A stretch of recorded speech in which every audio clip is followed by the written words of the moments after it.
નમસ્કાર વિદ્યાર્થી મિત્રો, સપ્તર સંકુલની અંદર આપ સૌનું હાર્દિક સ્વાગત કરું છું.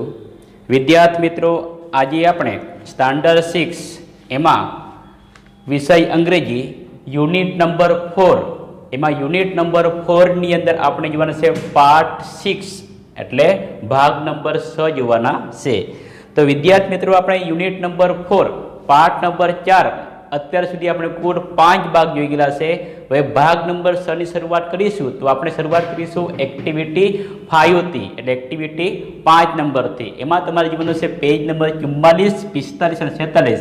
એટલે આજે 44, 46માં ભાગ 6 આવશે. તો જુઓ વિદ્યાર્થી મિત્રો, પેજ નંબર 44માં એમાં તમારામાં આવી એક્ટિવિટી દર્શાવેલી હશે. તો એક્ટિવિટી દર્શાવેલી છે ઉપર જે ઇન્સ્ટ્રક્શન છે, જે સૂચના છે એનું વાંચન કરો.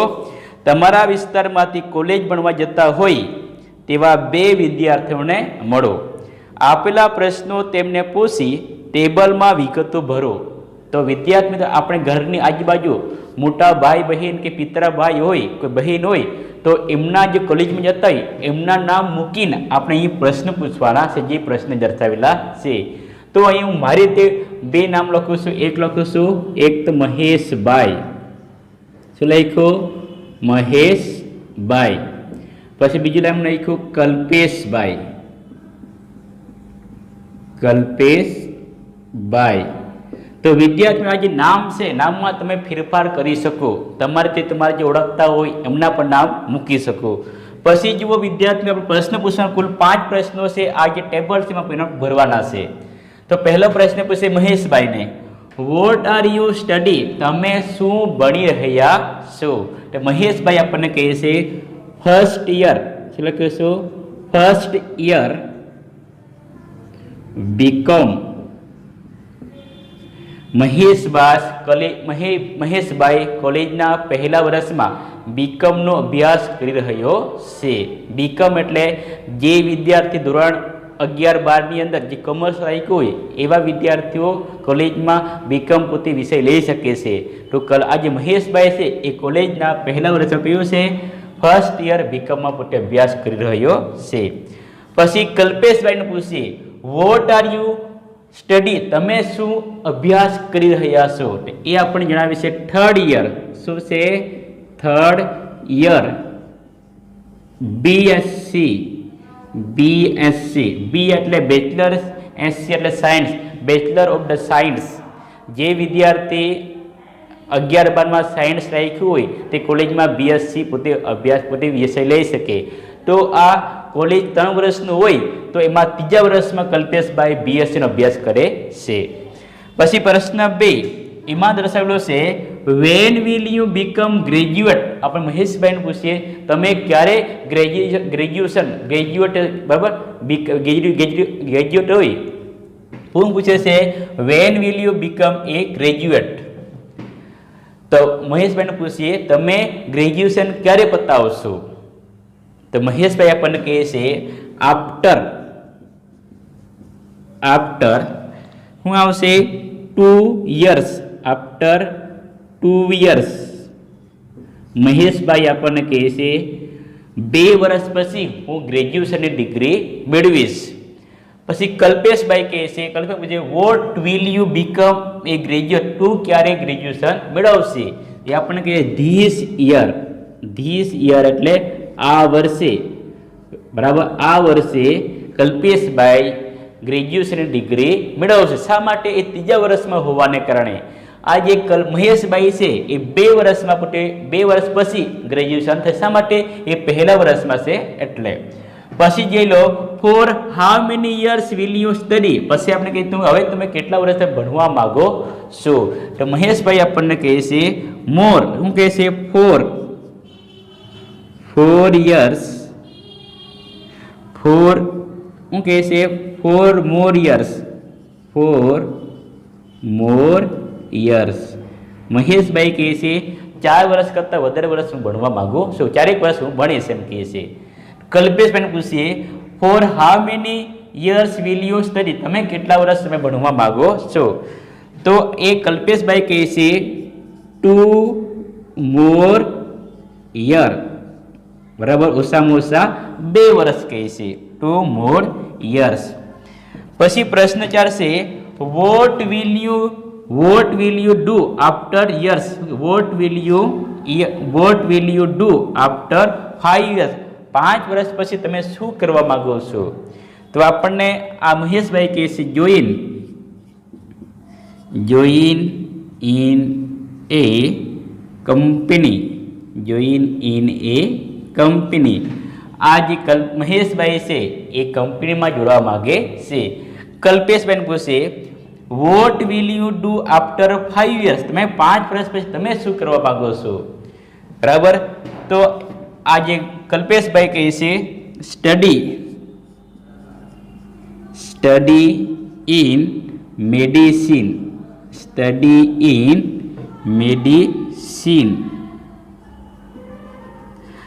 આ જે કલ્પેશભાઈ છે આગળ જઈને એ મેડિસિનનું ભણવા માગે છે, જે મેડિસિન દવા કહેવાતી હોય। પછી છેલ્લો પ્રશ્ન what will be your first job? બરાબર, what will be your first job? તારી જે પહેલી જોબ તારી કઈ હશે? તો અહીં કહે છે મેનેજર।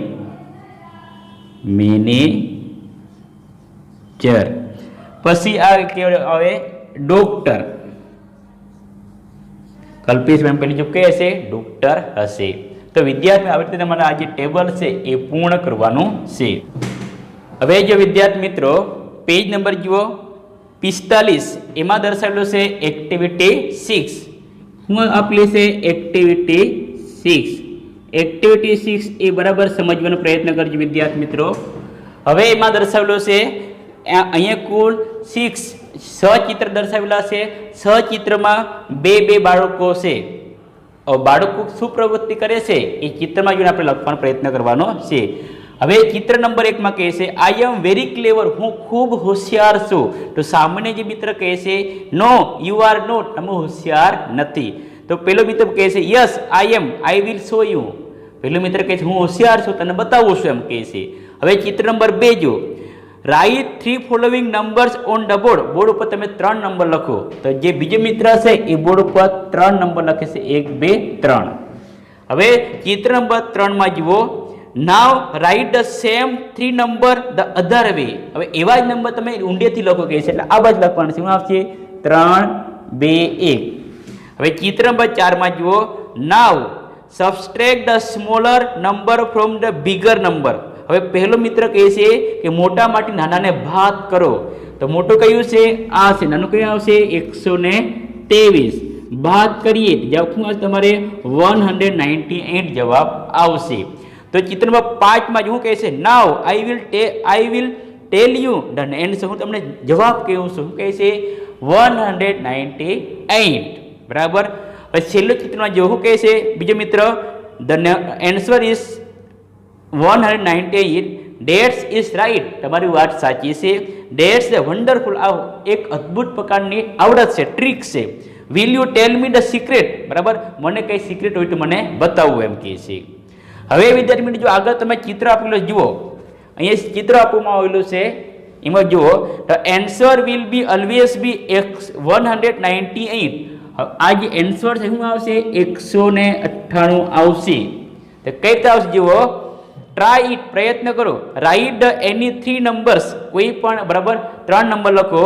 રિમેમ્બર, યાદ રાખજો they must be following numbers, બરાબર તેનો હંમેશા ઊંધા લખવાનો પ્રયત્ન કરજો।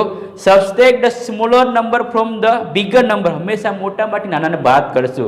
The answer will always be 198। તમારો જવાબ શું આવશે? 198। જુઓ વિદ્યાર્થીઓને આપેલા છે જવાબ, અહીંયા નંબર આપવામાં આવેલા જુઓ 432। પછી આપેલા છે 543। પછી આપેલા છે 765। પછી આપેલો છે 987। હવે દરેકને ઊંધા લખવાનું છે। આપણે છે ને ઊંધા લખીએ બરાબર, તો 2 3 અને 4 આનું ઊંધા લખીએ 3 4 અને 5 આનું લખીએ 5 6 7 આનું લખીએ 7 8 9। હવે દરેકને વિદ્યાર્થી મિત્રો બાદ બાકી કરીએ, દરેકને આપણે બાદ બાકી કરીએ વિદ્યાર્થી મિત્રો, તો આપણે જવાબ શું આવશે? 198।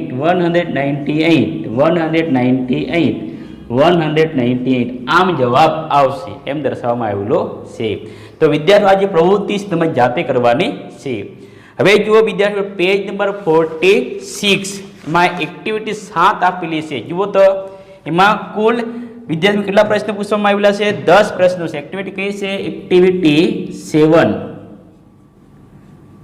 એક્ટિવિટી 7 એમાં કુલ વિદ્યાર્થીઓ 10 પ્રશ્ન પૂછવામાં આવેલા છે. પ્રશ્નના આધારે જવાબ શું આવે એ આપણે લખવાનો પ્રયત્ન કરવાનો. જુઓ તો રીડ ધ સેન્ટેન્સ, તમે સેન્ટેન્સ એનું વાંચન કરો. આઈડેન્ટિફાઈ ધ થિંગ, એ સેન્ટેન્સ છે એ કયા સંદર્ભમાં છે એને તમે ઓળખી કાઢો. Your word must be start with the letter B. બરાબર, અહીંયા તમારે જે બરાબર નંબર છે જે જવાબ આવે તમારે અહીંયા ખાનામાં લખવાનું છે. જો ઉદાહરણ જો we can travel by it, આપણે ટ્રાવેલ કરીએ છીએ બરાબર કોના દ્વારા? બસ આપેલો છે. તો પ્રશ્ન આપણે બીજો એક પ્રશ્ન જો પ્રશ્ન 1, we can carry thing in it, આપણે બધું એમાં વસ્તુ લઈ જઈએ છીએ. તો એમાં જવાબ શું આવશે? બેગ આવશે. શું આવશે? બેગ. તમારો જવાબ શું આવશે? બેગ. 2 નંબરનો જો we can play with it, આપણે તેને તેનાથી રમી શકીએ. શું આવશે? એમાં બોલ આવશે. BALL. 3 નંબર જો we can clean hour teeth with it, આપણે દાંતો તેનાથી સાફ કરી શકીએ. કેનો આવશે? બ્રશ આવશે. BURUSH. પછી જો 4 નંબરમાં we can it this fruit, આપણે તેનાથી બરાબર ફ્રૂટ ખાઈ શકીએ. શું છે? We can it this fruit, આ ફ્રૂટ છે આપણે ખાઈ શકીએ. એટલે શું છે? બનાના. ફ્રૂટ્સમાં તમે કોઈ પણ નામ લખી શકો, બનાના. પછી જો 5 નંબરમાં દર્શાવેલું છે we can feel air in it, આપણે એમાં હવા ભરી શકીએ. શું આવશે? બલૂન. BALLON. પછી જો 6 નંબરની અંદર we can put things in it, આપણે તેના અંદર મૂકી શકીએ. શું આવશે? We can put things in it, આપણે જે કઈ વસ્તુ છે તેમાં મૂકી શકીએ. હું આ બાસ્કેટ આવશે. લખીએ બાસ્કેટ. હવે નંબર 7 માં જુઓ we can sit on it, એમાં આપણે બેસી શકીએ. શું આવશે? બેન્ચ. BENCH. પછી 8 નંબરમાં જુઓ વી કેન રીડ ઇટ, આપણે વાંચી શકીએ. શું આવશે? બુક. પછી જો 9 નંબરમાં વી કેન સ્લીપ ઓન, આપણે તેના ઉપર ઊંઘી શકીએ. શું કહેવાય? એમાં બેડ આવશે. BED. 10 નંબર જો we can cross A river walking on it, બરાબર આપણે ચાલીને ક્રોસ કરી શકીએ. બરાબર શું આવશે? બ્રિજ આવશે. એટલે શું કહેવાય? બ્રિજ. લખીએ બ્રિજ. તો વિદ્યાર્થી મિત્રો આજે ઉપર આમ જે ખાના દર્શાવેલા છે આવી રીતે બરાબર આનો આપણે બેઠા મેં જવાબ લખવાનો પ્રયત્ન કર્યો છે. બરાબર તમે જે બોક્સ દર્શાવેલા છે બોક્સમાં તો આ જે નામો છે તમારે જાતે મૂકવાના છે. પછી જો આગળ દર્શાવેલું છે એક્ટિવિટી 8, કોપી ધ પેરેગ્રાફ, આ જે પેરેગ્રાફ આપવામાં આવેલો છે એનો કોપી સારા અક્ષર નીચે લખવાનો છે. તો વિદ્યાર્થી મિત્રો અહીંયા આપણે જે યુનિટ નંબર 4 છે એ યુનિટ આપણે પૂર્ણ કરીએ છીએ. દરેક વિદ્યાર્થીને જય હિન્દ, જય ભારત.